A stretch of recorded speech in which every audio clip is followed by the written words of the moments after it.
Hello everyone और स्वागत है आप सबका हमारे YouTube channel knowledge plus academy पर। और आज आप सबके लिए ये वीडियो का सेकंड पार्ट जो कि DU/SOL और हिस्ट्री का 4th सेमेस्टर के लिए वीडियो है। इसमें इस सेकंड पार्ट में हमने डिस्कस करने की कोशिश करी है कि वो सारे इंपॉर्टेंट क्वेश्चंस जो कि आपके एग्ज़ाम पेपर में पूछे जा सकते हैं। इसके फर्स्ट पार्ट में हमने 5 क्वेश्चंस डिस्कस किए हैं जो कि बहुत ही बेहतरीन क्वेश्चंस हैं और आई होप कि वो सारे क्वेश्चंस आपके एग्ज़ाम पेपर में आए और बहुत ईजिली तरीके से उसको समझाने की मैंने कोशिश करी है ताकि आप उसको उन्हीं शब्दों में लिख कर आ सकें।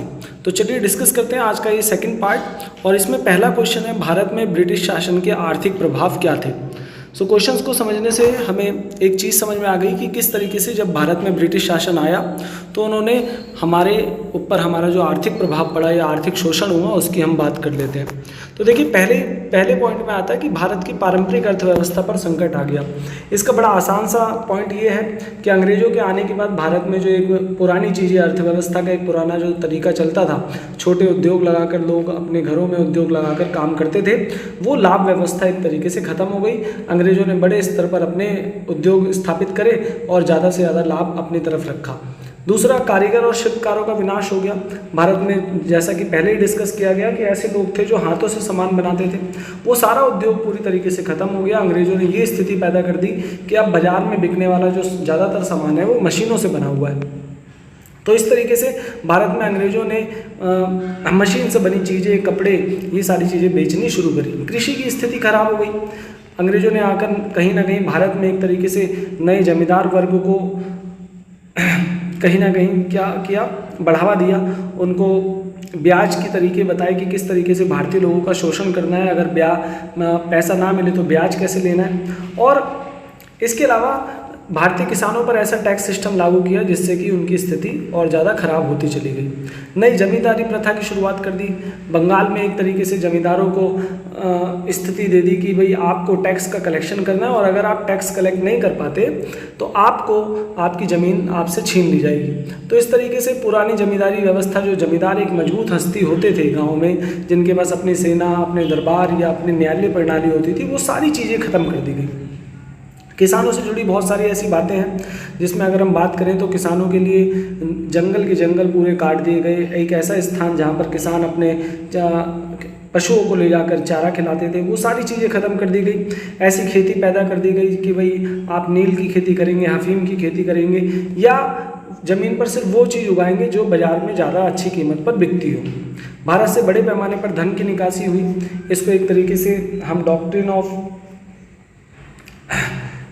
यानी कि दादा भाई नौरोजी की एक थ्योरी है जिसमें उन्होंने हमें बताया हुआ है कि किस तरीके से अंग्रेज़ों ने बहुत बड़े स्तर पर भारत से धन कमाया और ये सारा धन जो है वो ब्रिटेन की डेवलपमेंट में काम आ रहा है। तो ये एक बहुत बड़ी स्थिति थी जिस पर आर्थिक प्रभाव हमें साफ रूप से ये लंबे समय तक भारत पर देखने को मिला। जब भारत आज़ाद हुआ तो हमारे यहाँ बहुत बड़े स्तर पर गरीबी हमें देखने को मिलती है। कुछ सकारात्मक प्रभाव बताए गए हैं, हालांकि आप ये लास्ट में लिख कर आ सकते हैं कि किस तरीके से ब्रिटिशों ने भारत में बड़ा रेलवे नेटवर्क भारत में स्थापित किया, इससे आना जाना आसान हुआ, दुनिया से जुड़ने में मदद हुई, सड़क, तार, टेलीविज़न और इसकी शुरुआत हुई, स्वच्छता और सार्वजनिक व्यवस्था में सुधार हुआ। तो ये सारी चीज़ें अपने आप में कुछ अच्छी थी, लेकिन कहीं ना कहीं जैसा कि हमें लिख कर आना है कि इसके आर्थिक प्रभाव सारे नकारात्मक थे। अब आते हैं देखिए आज के सेकंड क्वेश्चन पे, आधुनिक भारत के सुधार आंदोलन के उद्भव में योगदान देने वाले कारक। यानी कि भारत में जैसा कि आपने सुना होगा राजा राम मोहन राय, ईश्वरचंद विद्यासागर और दूसरे बहुत सारे सुधारक भारत में रहे, जैसे और भी कई समाज सुधारक हैं। तो ये क्यों समाज सुधार आंदोलन के लिए आगे बढ़ रहे थे या भारत में क्यों चाहते थे, तो इसके सबसे पहला कारक है सामाजिक और राजनीतिक। तो देखिए अंग्रेज़ों के आने से पहले भी भारत में अगर हम बात करें तो कहीं ना कहीं भारतीय लोगों के अंदर स्वतंत्रता और लोकतंत्र को लेकर ज़्यादा अच्छे विचार थे नहीं या उनको इस चीज़ की समझ नहीं थी। तो इन सारी समझ को विकसित करने के लिए ब्रह्म समाज की स्थापना राजा राम मोहन राय ने करी। इसी तरीके से धार्मिक सुधारों की वकालत करी। भारत में ऐसे कई धार्मिक सुधार करने की आवश्यकता थी जिससे कि लोग अंधविश्वास, जाति प्रथा से दूर हों। प्रेस पर लगे टैक्स को हटाने का विरोध इन्होंने किया। तो ये सारी चीज़ें थी। भारतीय समाज में व्याप्त धार्मिक और कुरीतियाँ, जैसा कि हमने पहले भी बात करी कि महिलाओं के लिए ऐसे अत्याचार थे, बहुत सारे अंधविश्वास थे, जाति व्यवस्था थी, बाल विवाह था। इन सारी चीज़ों को ख़त्म करने के लिए कहीं ना कहीं ज़रूरत थी कि सामाजिक सुधार आंदोलन किए जाएँ। इसके अलावा राष्ट्रीय भावनाओं का विकास करने के लिए, भारत के लोगों में एक तरीके से अपने देश के प्रति प्रेम पैदा करने के लिए हमें बहुत आवश्यक था कि समाज सुधार आंदोलन शुरू हो, और इसका भी जिम्मा बहुत सारे नेताओं ने उठाया। फिर आर्थिक कारण थे, जैसा कि अभी हमने ऊपर पढ़ा कि भारत का उद्योग, कृषि, व्यापार, हर चीज़ का पतन हो चुका था, सब चीज़ खत्म हो चुकी थी। इसके लिए एक बहुत बड़े स्तर पर हमें सामाजिक और धार्मिक आंदोलन की आवश्यकता थी। इसके अलावा अंग्रेजों ने भारतीय संसाधनों का बड़े स्तर पर शोषण किया। भारत में अकाल के समय किसी प्रकार की मदद न करना, गरीबी की स्थिति इतनी ज़्यादा हो गई थी। तो भारत में बहुत सारे लोग आए, जैसे विवेकानंद, महात्मा गांधी, जिन्होंने कहीं ना कहीं भारत में समाज सुधार आंदोलन चलाकर लोगों को जागरूक किया। इसके अलावा एक कारक और था, जैसे एक समय के बाद भारत में शिक्षित और शहरी लोग जो हैं वो आर्थिक सुधार और या मध्यम वर्ग जो है वो भारत में सुधार चाहता था। तो इन्होंने बड़े स्तर पर सुधार करने की कोशिश करी, और ये भी एक रीज़न था जिसकी वजह से भारत में बहुत सारे सामाजिक सुधार आंदोलन चलाए गए। सांस्कृतिक कारण था, तो सांस्कृतिक कारण में देखिए भारत में जो शिक्षा व्यवस्था चल रही थी, या एक तरीके से जिस तरीके से लोग अपनी शैक्षिक व्यवस्था को भूलते चले जा रहे थे, उसके लिए रामकृष्ण मिशन की स्थापना करी। स्वामी विवेकानंद ने वेदांत और हिंदू धर्म के बहुत सारे संदेश दिए। तो समाज में ऐसा बहुत सारा कार्य हुआ जिसकी वजह से सामाजिक सुधार आंदोलन आगे बढ़ता था।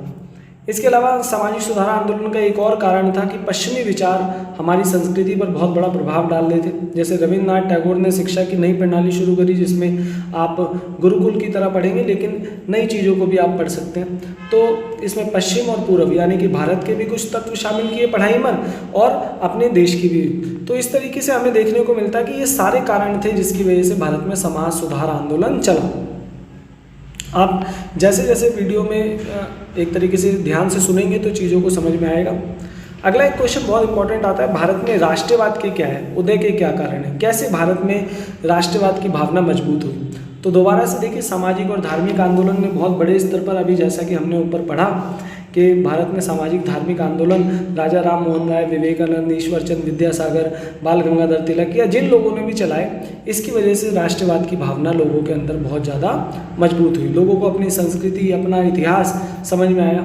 भारत की राजनीतिक एकता, अंग्रेजों के आने से पहले कि कैसे मुगल शासन तो करते थे, चाहे वो जैसा भी शासन था, लेकिन लोगों का शोषण उस समय बहुत कम स्तर पर हुआ। तो लोगों को इन चीज़ों को याद दिलाना पड़ा। इससे राष्ट्रवाद मजबूत हुआ कि भाई ब्रिटिश सरकार कहीं ना कहीं जो है वो ठीक शासन नहीं कर रही, और हमें अपनी एकता को मजबूत करना पड़ेगा, हमें भारत को आज़ादी चाहिए। तो राजनीतिक एकता स्थापित होनी शुरू हो गई। ऐतिहासिक अनुसंधान, बहुत सारे विदेशी विद्वान भारत में आए, जैसे Max Muller, William Jones, Colebrooke. इन्होंने भारतीय लोगों को बताया कि कैसे संस्कृत भाषा एक ऐसी भाषा है जिसमें लोग अध्ययन कर सकते हैं। इन्होंने कई किताबों का, संस्कृत भाषा की किताबों का अंग्रेजी में अनुवाद किया, और जब लोगों ने उस चीज़ को पढ़ा तो लोगों के अंदर अपने देश के प्रति और ज़्यादा लगाव जगने लग गया। इसके बाद देखिए, पश्चिमी शिक्षा का प्रभाव है। पश्चिमी शिक्षा क्यों बहुत बड़े स्तर पर लोगों को प्रभावित कर रही थी, कि कैसे भारत में अंग्रेजी भाषा का प्रचार प्रसार हो रहा है, और इससे भी लोगों के मन में ये आया कि यार हमें भी अपनी शिक्षा को मजबूत बनाना चाहिए, हमें अपनी जो पुरानी व्यवस्था पढ़ाई लिखाई की उसको शुरू करना पड़ेगा, और इससे भी राष्ट्रीय चेतना और ज़्यादा मजबूत हुई। समाचार पत्र बहुत बड़ी भूमिका निभा रहे थे। भारत में बहुत सारे समाचार पत्र प्रकाशित होने लग गए, जिससे लोगों को ब्रिटिश सरकार की नीतियों के बारे में पता लगा, जैसे संवाद कौमुदी, बॉम्बे समाचार, अमृत बाजार पत्रिका, और इसके अलावा इंडियन मिरर, हिंदू पैट्रियट, ऐसे बहुत सारे अखबार हैं जिन्होंने भारतीय लोगों के अंदर राष्ट्रवाद की भावना को मजबूत किया। जाति विभेद नीति है। भारत में 1857 के बाद अंग्रेजों ने बड़े स्तर पर जातियों के साथ घृणा और रंग भेद का आधार पर भेदभाव किया। सरकारी नौकरियों में भारतीय लोगों को नियुक्ति नहीं मिलती थी। एक तरीके से उसका आधार इतना खतरनाक बना दिया गया था कि भारतीय लोग कभी भी यूरोपियन के बराबर आ ही ना पाए। तो इस तरीके से हमें देखने को मिला कि कहीं ना कहीं ये सारे कारण थे जिसकी वजह से लोग अपने राष्ट्रवाद की भावना की तरफ अट्रैक्ट हो रहे थे। यातायात संचार के साधनों ने भी बहुत बड़ी भूमिका निभाई। देखिए, रेलवे के आने से और टेलीफोन के आने से लोगों के अंदर राष्ट्रीय आंदोलन का विकास हुआ। लोग जाने कि कैसे हमारी सबका कहीं ना कहीं जो स्थिति है वो एक जैसी है, सबका आर्थिक शोषण हो रहा है और अंग्रेज़ों को भारत से भगाना बहुत आवश्यक है। तो ये सारे कारण हैं जो इस क्वेश्चन में डिस्कस किए गए हैं। और आज का देखिए ये अंतिम क्वेश्चन है कि गांधी जी द्वारा देश में राष्ट्रवाद या एकता को मजबूत करने के लिए कौन कौन से आंदोलन चलाए गए। हालांकि इसमें हमने सब कुछ थोड़े ही आंदोलन की चर्चा करी है, लेकिन आप इसको क्वेश्चंस को और पढ़ेंगे या अपनी पास्ट नॉलेज को यूज़ करेंगे तो बड़ी आसानी से आप इन क्वेश्चंस का आंसर दे सकते हैं। गांधी जी द्वारा एक बहुत बड़ा आंदोलन असहयोग आंदोलन चलाया गया 1920 में। इस आंदोलन में साफ रूप से ये था कि अगर हम 1 साल तक या 1.5 साल तक अंग्रेजों के लिए या उनके खिलाफ पूरी तरीके से असहयोग जताएंगे तो हम कहीं ना कहीं आज़ादी को प्राप्त कर सकते हैं। हालांकि असहयोग आंदोलन चोरा चोरी की घटना की वजह से असफल हो गया, लेकिन कहीं ना कहीं इस आंदोलन ने बड़े स्तर पर एकता को स्थापित किया। दूसरा नमक सत्याग्रह, गांधी जी ने 1931-30 में इस आंदोलन को चलाया। नमक पर लगने वाले कर के खिलाफ गांधी जी ने आवाज़ उठाई और 24 दिनों तक लगभग 300 किलोमीटर की यात्रा करी और एक ऐसा कानून तोड़ा उन्होंने जिससे कि लोगों के अंदर ये विश्वास पैदा हो गया कि जब एक आम व्यक्ति गांधी जी जैसा व्यक्ति इस चीज़ को शुरू कर सकता है तो हम गांधी जी का जरूर साथ देंगे। तो गांधी जी ने बड़े स्तर पर एकता स्थापित करने में इस आंदोलन को शामिल किया। दलित आंदोलन है, छुआछूत के खिलाफ गांधी जी ने आंदोलन किया। ये भी अपने आप में एक ऐसा आंदोलन था जिससे एक बहुत बड़े स्तर पर छोटा वर्ग गांधी जी के साथ इकट्ठा हो गया। अंत में देखिए भारत छोड़ो आंदोलन है, लेकिन उससे पहले हम डिस्कस करेंगे चंपारण सत्याग्रह। ये 1917 में गांधी जी ने बिहार में जाकर आंदोलन किया था। बड़े स्तर पर गांधी जी यहाँ रहे और नील की खेती के खिलाफ ये आंदोलन था। इससे पहले इसके बाद गांधी जी ने खेड़ा और अहमदाबाद में भी आंदोलन करे और अंत में एक जो सबसे बड़ा आंदोलन था भारत छोड़ो आंदोलन, जहाँ गांधी जी ने करो या मरो का नारा दिया। और 1942 के बाद भारत में कहीं ना कहीं 1.5 साल ये आंदोलन चला और बड़े स्तर पर सारे आंदोलन की अगर हम बात करें तो जो समानता है वो ये है कि कहीं ना कहीं पढ़ा लिखा और एक कमज़ोर वर्ग जो है वो गांधी जी के साथ होता हुआ नजर आया। इस तरीके से गांधी जी ने एक बड़ी भूमिका निभाई भारत में राष्ट्रवाद और एकता को मजबूत करने के लिए। होपफुली ये सारे क्वेश्चंस आपको समझ में आए होंगे और ये वीडियो का सेकंड पार्ट है। इससे पहले एक पार्ट आपको बताया गया। दोनों पार्ट को अगर आप ध्यान से सुनेंगे 1-2 बार तो आपको जरूर सारे क्वेश्चन समझ में आएंगे और ये सारे क्वेश्चंस रिपीटेड हैं जो कि हर साल आपके क्वेश्चन पेपर में आते हैं। तो अगर आपको ये वीडियो अच्छी लगी हो तो प्लीज़ लाइक करें, सब्सक्राइब करें चैनल को और होपफुली ये सारे क्वेश्चंस आपसे पूछे जाएंगे। God bless you, take care.